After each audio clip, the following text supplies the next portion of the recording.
ఓం నమో భగవతే రుద్రాయ. మనోజవం మారుతతుల్యవేగం జితేంద్రియం బుద్ధిమతాం వరిష్టం వాతాత్మజం వానరయూధముఖ్యం శ్రీరామదూతం శరణం ప్రపత్యే.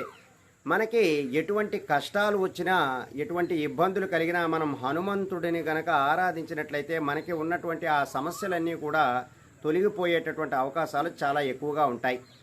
మనకి రాబోయే రోజు 22 మే 2025 నాడు మనకి హనుమత్ జయంతిగా జరుపుకుంటూ ఉన్నాం. వైశాఖ మాసంలో వచ్చేటటువంటి బహుళపక్ష దశమిని మనం హనుమత్ జయంతిగా వేడుకలన్నీ కూడా జరుపుకుంటూ ఉంటాం. అయితే స్వామివారిని మనం ఏ విధంగా ఆరాధిస్తే మనకి ఎటువంటి ఫలితాలు కలుగుతాయి అనేటటువంటి విషయాలన్నీ కూడా మనం తెలుసుకుందాం. హనుమంతుడికి మనం నాగవల్లి యొక్క అంటే తమలపాకుల యొక్క దండను సమర్పించిన మనకి ఉన్నటువంటి ఇబ్బందులన్నీ కూడా తొలగిపోయేటటువంటి అవకాశాలు ఎక్కువగా ఉంటాయి. అలాగే స్వామివారికి తులసిమాల సమర్పించినా సరే మనకి ఉన్నటువంటి ఆర్థికపరమైనటువంటి ఇబ్బందులన్నీ కూడా తొలగిపోయేటటువంటి అవకాశాలు ఉన్నాయి. ఇంకా స్వామివారికి 21 అప్పాలను ఒక దండగా చేసి స్వామివారికి సమర్పించినా సరే మనకి అనుకున్నటువంటి పనులన్నీ కూడా జరిగేటటువంటి అవకాశాలు ఎక్కువగా ఉన్నాయి. ఇక మన ఎదుగుదల మనం ఎక్కువగా ఉన్నప్పుడు కొంతమంది మన పైన చెడు బుద్ధితో ఏవో ఒక ఇబ్బందులు అనేటటువంటివి మనకి కలుగు చేస్తూ ఉంటారు. అటువంటి సందర్భంలో ఈ హనుమత్ జయంతి నాడు ప్రత్యేకంగా తులసిమాలను కానీ లేదా రుద్రాక్ష జపమాలను కానీ ఉపయోగించి ఇప్పుడు నేను చెప్పబోయేటటువంటి ఈ మంత్రాన్ని 108 సార్లు గనక జపించుకున్నారు అంటే మీకున్నటువంటి ఆ శత్రు బాధ, శత్రు నివారణ అనేటటువంటిది ఖచ్చితంగా జరుగుతుంది. ఎవరైతే ఈ శత్రుపరమైనటువంటి సమస్యలతో ఎక్కువగా ఇబ్బంది పడుతూ ఉంటారో వారు ఈ హనుమత్ జయంతి నాడు ఈ యొక్క మంత్ర జపం అనేటటువంటిది ఖచ్చితంగా చేసుకోవాలి. ఎందుకంటే వారు అభివృద్ధి అవుతున్న కొద్దీ కూడా ఎదుటి వారి యొక్క ఏడుపులు వీరిని ఇబ్బంది పెడుతూ వీరు ఎదుగుదలకు ఆటంకం కలిగేటటువంటి అవకాశాలు ఎక్కువగా ఉంటాయి. అటువంటి సందర్భాలలో ఈ యొక్క మంత్ర జపము చేసుకున్నా సరే మీకు కొంతమేర ఫలితం అనేటటువంటిది వచ్చి మీకున్నటువంటి ఆ సమస్యలన్నీ కూడా తొలగిపోయేటటువంటి అవకాశం ఉంటుంది.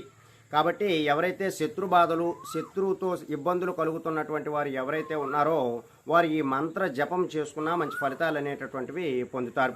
అయితే ఆ మంత్రం ఏమిటి అంటే ఓం నమో హనుమతే రుద్రావతారాయ పంచవదనాయ పూర్వముఖే వానరముఖ హనుమతే సకల శత్రు సంహారకారాయ రామదూతాయ స్వాహ. మరొకసారి చెబుతున్నాను, ఆ మంత్రం చూడండి. ఓం నమో హనుమతే రుద్రావతారాయ పంచవదనాయ పూర్వముఖే వానరముఖ హనుమతే సకల శత్రు సంహారకారాయ రామదూతాయ స్వాహ. ఈ మంత్ర జపాన్ని మీరు హనుమత్ జయంతి నాడు 108 సార్లు చెప్పుకున్నా సరే సకల శత్రు వినాశనం అంతా కూడా జరిగి మంచి ఫలితాలు అనేటటువంటివి ఉంటాయి. అలాగే మీకు ఆర్థికపరమైనటువంటి అభివృద్ధి పొందాలి అన్నా సరే ఈ హనుమత్ జయంతి నాడు మీరు 21 మార్లు హనుమాన్ చాలీసా పారాయణము చేసుకోవాలి. మీరు ఈ హనుమాన్ చాలీసా పారాయణం చేసుకున్నా సరే మీకు చాలా చక్కనైనటువంటి ఆర్థికపరమైనటువంటి అభివృద్ధి అనేటటువంటిది కలుగుతుంది.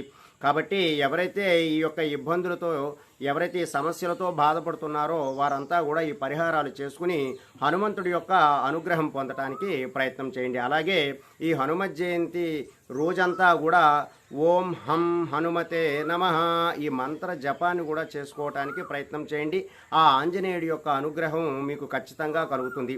అలాగే శని బాధలతో ఎవరైతే ఎక్కువగా ఇబ్బంది పడుతున్నారో ఈ హనుమత్ జయంతి నాడు జమ్మి చెట్టు వద్దకు వెళ్ళి జమ్మి చెట్టుకు మీరు ఈ యొక్క పసుపు కుంకుమలు సమర్పించి అలాగే షోడశ ఉపచార పూజలన్నీ కూడా జరిపించినా సరే శని బాధలన్నీ కూడా తగ్గేటటువంటి అవకాశాలు చాలా ఎక్కువగా ఉంటాయి. కాబట్టి హనుమత్ జయంతి నాడు ఈ యొక్క పరిహారాలు ఆచరించి మంచి ఫలితాలు పొందడానికి ప్రయత్నం చేయండి. సర్వే జనా సుఖినో భవంతు. శుభం.